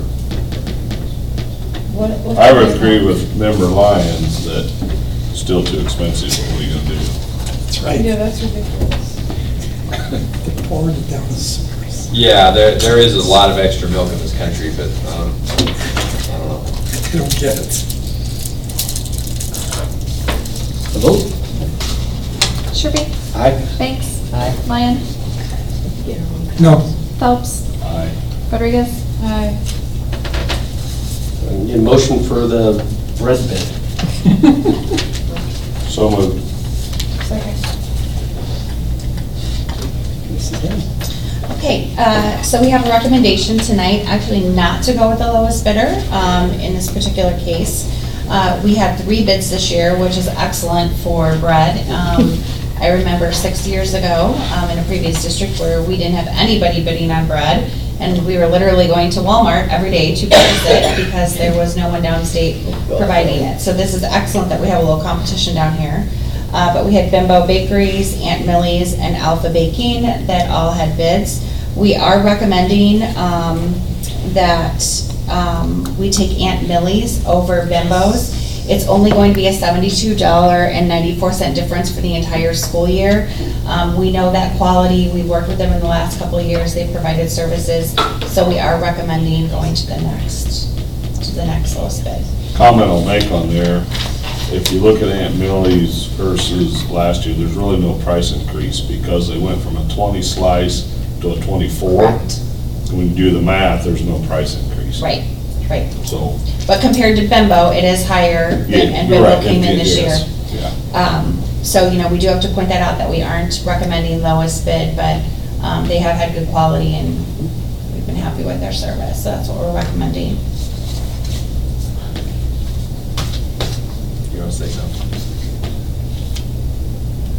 Oh, The statute requires you to go with the lowest responsible bidder. So if the low bidder has met the bid qualifications, that's what the statute says you have to do. Now, if the low bidder has not met the bid, or if you've got substantive issues, you can award something that's not the low bid. even if it's under 25,000? If you're under the bid limit, then Yes, that's we're not under the case. 25,000, so, You're good. okay. Because we're projecting 14,483. No, we should be fine. Yeah. When you we're- say the nutritional value is greater, how is it better? No. No, he did. No, it says He that. does say that. Oh, I thought you, 4 extra slices. Matt Davis said that. And that's quantity, not that would be a quality. question for Matt. Matt? Matt's Matt's not here. But yes, it is under the required bid amount. Yes. You okay, Luke? I'm good. Okay, a vote? Banks? Yes. Lyon? Yes. Phelps? Yes. Rodriguez? Yes. Sharpie? Yes. Motion for approval of trip requests. Second. Dr. Esplin. Thank you. Mr. Matthews is here, and I asked Mr. Matthews back earlier in the year if he would do this year, and thank you very much for getting it done. So what this is a presumption of all possible IHSA-related trips, so that if there is...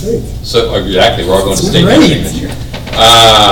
But I think this is a great way to go, so this doesn't, if somebody goes to state, wonderful, so I'm looking at Leanne tennis. So in tennis, when we go to state, When we're approving it. yeah, we're approving it now. So you don't have to approve it later at the last second, and nobody's precluded from going somewhere. These are all the things that we would presume would get approved because they're students going on to the state level, and so this is an anticipation of those. So just so to be clear, as I'm looking, here's right there. Baseball next year, if we go to state in Joliet, when we go to state next year in Joliet, thank you. Yeah, we're at state next year.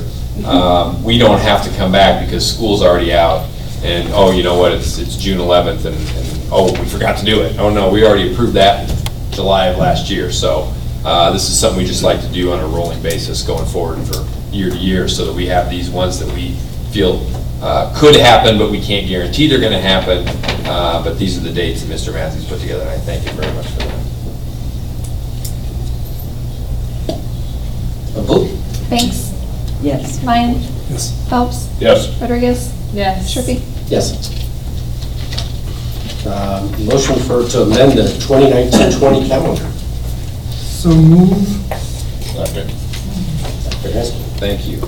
So last year, thank you for that. Last year, we approved a calendar when the state was in some flux regarding what they recommended the calendar be and all the rules. And so, of course, after we approved one and after the year was out, the state then changed the rules again.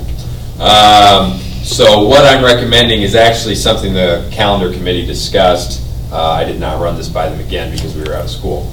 But this reflects the discussions we had. So what we're asking is to add an additional Teachers Institute Day at the beginning of the year, the Thursday, which is the, I can't think very well, 15th, right? So the students' first day would be pushed back one day to the 16th, a Friday. And then the other Teachers Institute Day would be the first day back from winter break, which would be January 6th. We would have another Teachers Institute. So as far as employees reporting for work, the first day and the last day are the same. As far as students coming to school, the first day would be back one day, the last day is the same. But we're just going back to what calendars have been, 174 student attendance days at 4 Teachers Institutes rather than 176 and 2. So this reflects the new direction the state is going, which is really the old direction.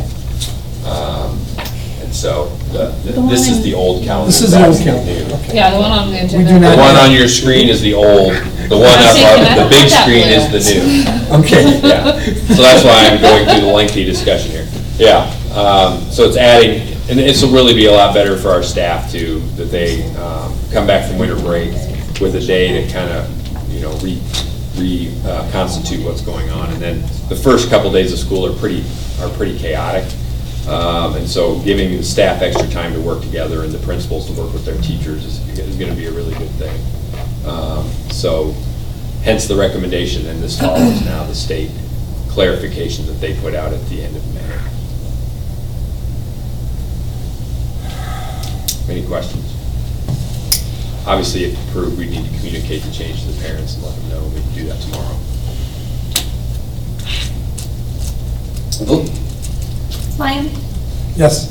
Phelps? Yes. Rodriguez? Yes. Sharpie? Yes. Banks? Yes.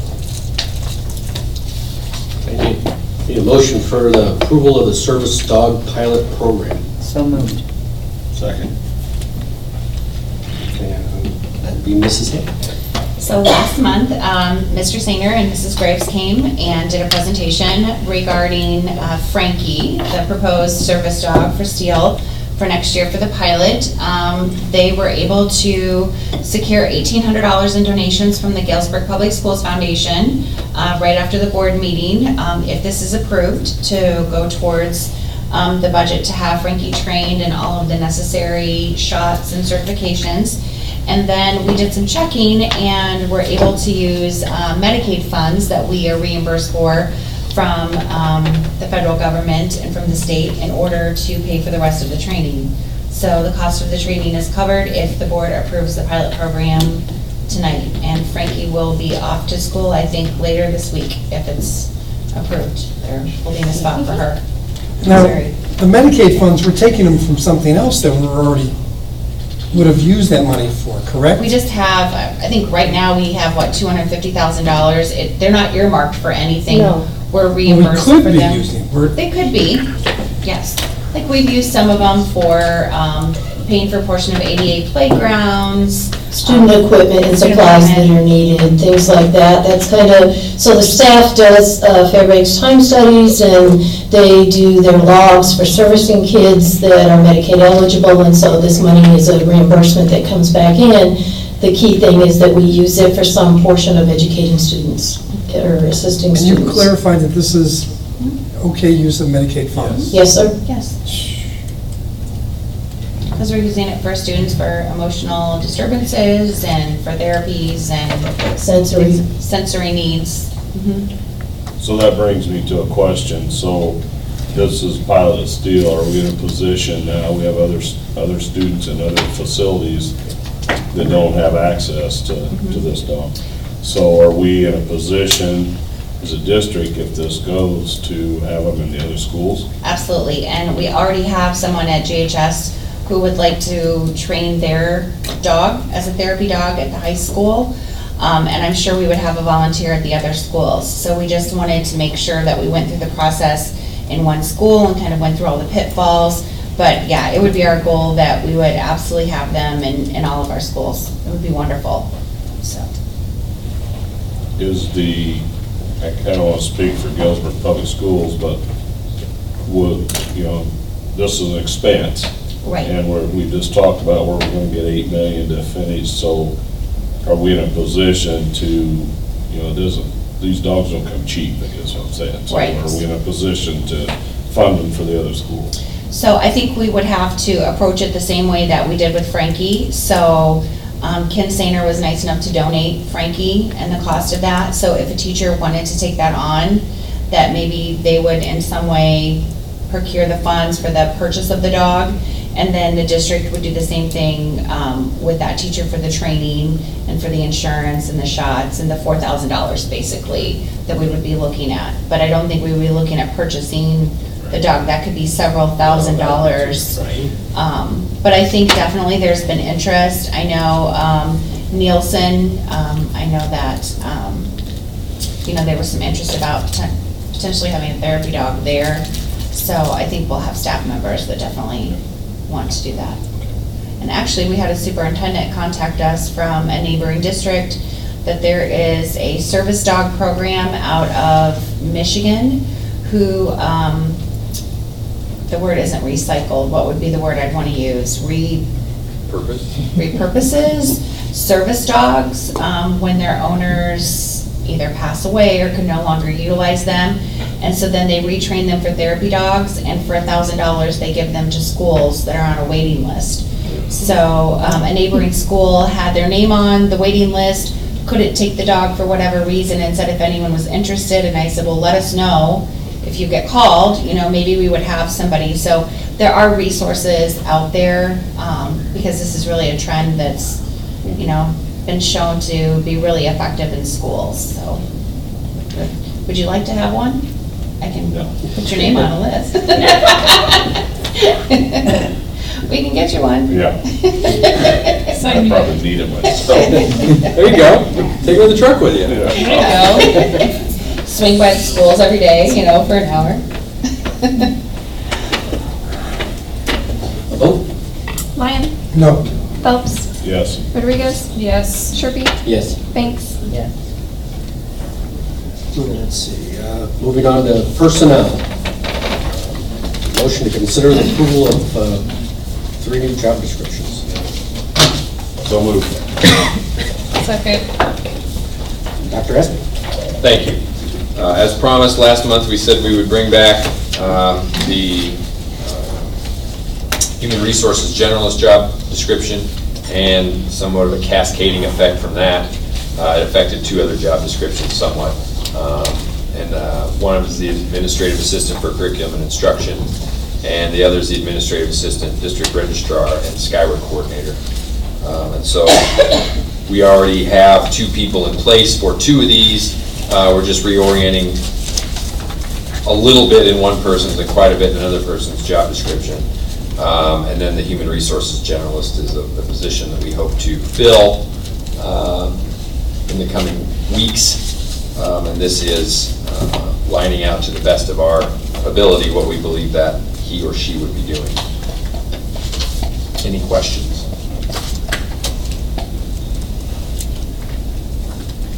And as I said before, I believe, one of the biggest things, the advantages of the reason we want to get this Human Resources Generalist in right away, we negotiated into our non-certified contracts that there would be training going on the 15th of every month. And a big part of this person's job would be coordinating all that training. So if not, somebody else is definitely going to be doing it. But that's why we're in a little bit of a hurry to get it done.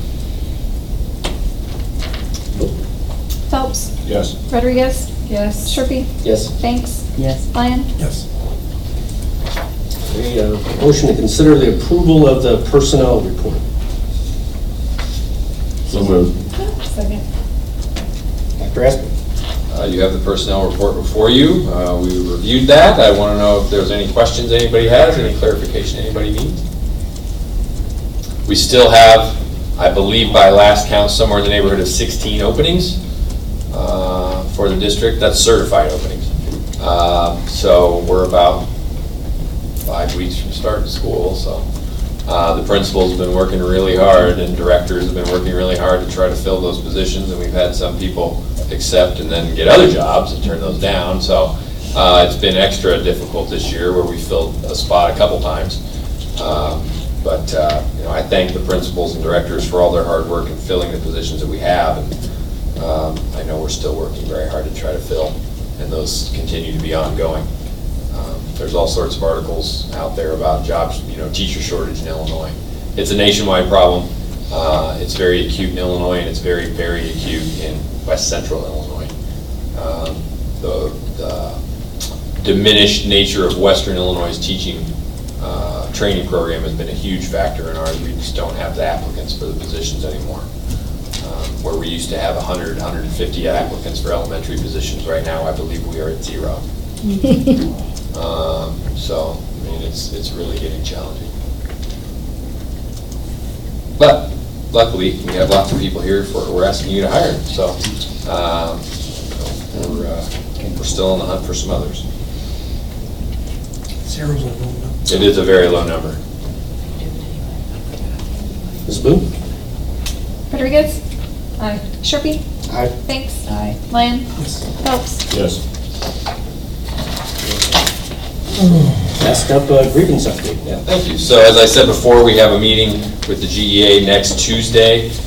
As I reported earlier in other meetings, we have 2 grievances that have moved to arbitration. Those are revolving around evaluation of staff, and the grievance that we still have outstanding is regarding class size.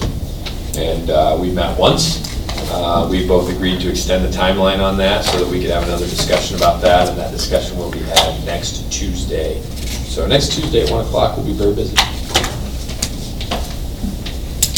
Well, that almost wraps things up.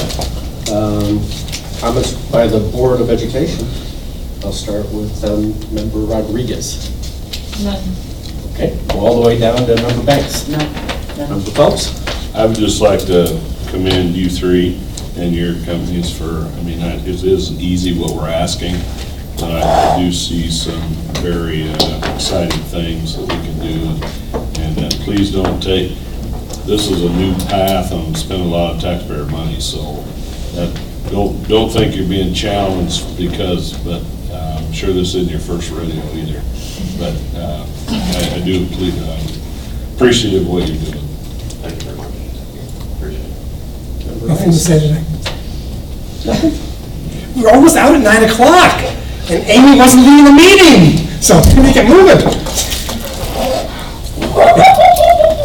I don't have any comments either. Any future agenda items? Yes, I've been approached by a number of people, and there's been a lot of social media chatter lately about the phone policy for the district, so I think maybe we need to take a look at that. Policy committee, those are- I'd like to see, like, if we could even, maybe Amy could develop some kind of a survey to go out to people, you know, and see what their opinions are, whether pros and cons. What I'm hearing is that they want it to be much stricter than it is. What do you mean phone policy? Each classroom has a phone now. Cell phone. Well, cell phones for the students, well, and teachers too, I suppose, for that matter. Yeah. Right now, it's up to the individual teacher whether they allow the use in their rooms or not, which is problematic because they go from room to room and the rules change. Subs may not know the rules at all. I don't think there are necessarily uniform consequences, like, you know, you get caught using it in class, well, hello. It's 9 o'clock. That you're not supposed to, you know. In this room, you get a slap on the hand, in this room, they take the phone from you. So I just think maybe we just need to look at it again and see if we can, if we want to change it or come up with something more uniform. Who's the maybe. policy committee now? Member Phelps, Member Rodriguez. I'm on it, Maury. But I, for one, would like to know what the people that are affected by this, the teachers and the students and even the parents think, you know, think about it. But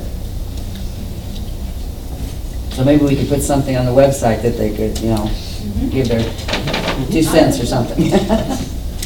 What?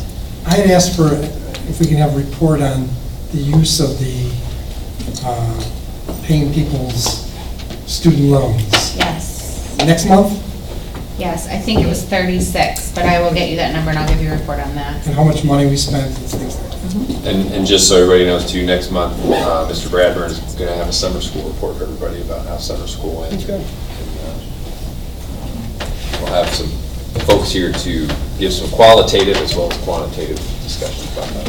I was excited to hear that we have breakfast out in the summer school. Thank you.